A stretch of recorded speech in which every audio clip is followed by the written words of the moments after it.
চা ছাড়া বাঙালির দিনটাই যেন কীরকম যায়। এক কাপ চা আমাদের শরীরের সকল ক্লান্তি দূর করে দেয়। হ্যালো এভরিওয়ান, আসসালামু আলাইকুম। সবাই কেমন আছেন?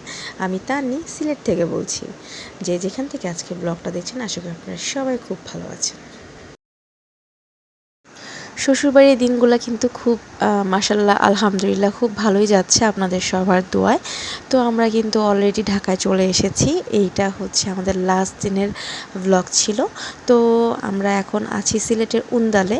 উন্দাল রেস্টুরেন্ট খুবই নামকরা এবং খুবই জনপ্রিয় একটা রেস্টুরেন্ট সিলেটের। আর এখানে আমার বিয়ের পরপরই আমি এখানে একবার এসেছিলাম। তারপরে আমার মেয়ে হওয়ার পরে আবার এসেছিলাম, আর আমার ছেলে হওয়ার পরে আবার আসলাম। এই রেস্টুরেন্টটা আমাদের বাসা থেকে তেমন দূরেও না, আবার ওইভাবে কাছেও না।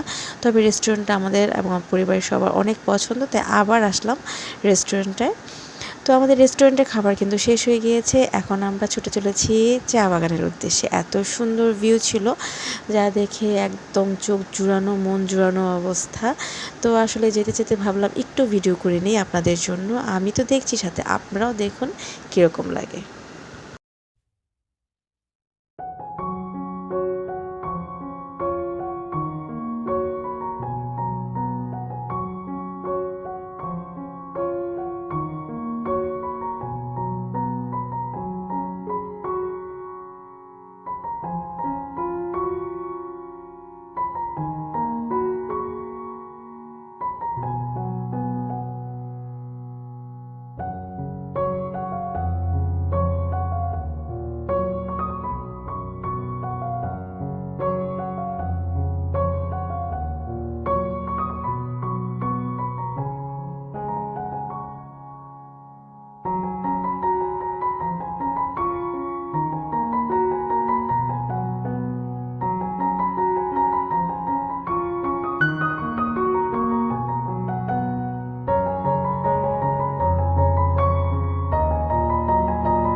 দিনের যে কোনো সময় ক্লান্তিতে এক চুমুক চা মুহূর্তেই দূর করে দেয় একঘেয়ে ভাব।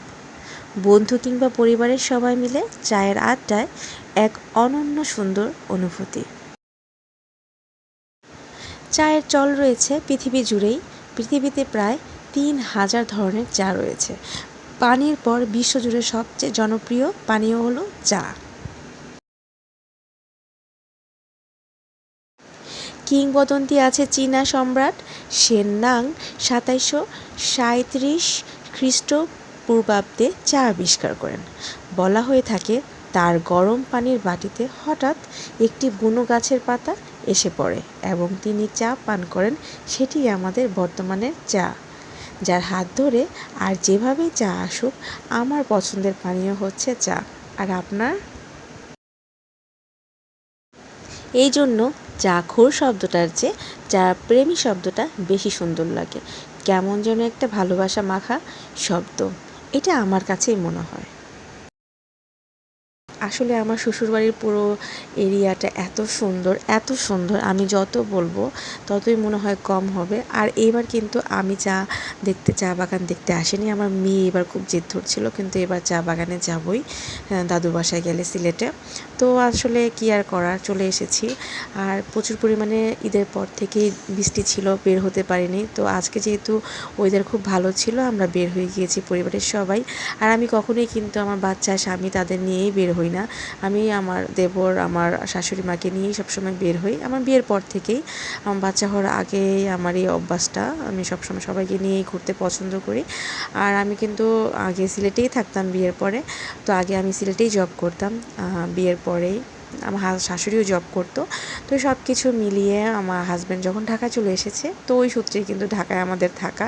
তবে সিলেটে কিন্তু একটা অন্যরকম পরিবেশ, আবহাওয়া অনেক ঠান্ডা আবহাওয়া, শান্তি। আর ওইভাবে গরমও কিন্তু ছিল না, যেহেতু প্রচুর গাছ আছে, টিলা আছে, পাহাড়গুলা। তো সব কিছু মিলিয়ে কিন্তু আমার অলওয়েজই ভালো লাগে সিলেট। আজকে এই পর্যন্তই। ভিডিওটি কেমন লাগে অবশ্যই কমেন্টস করে জানাবেন। আল্লাহ হাফেজ।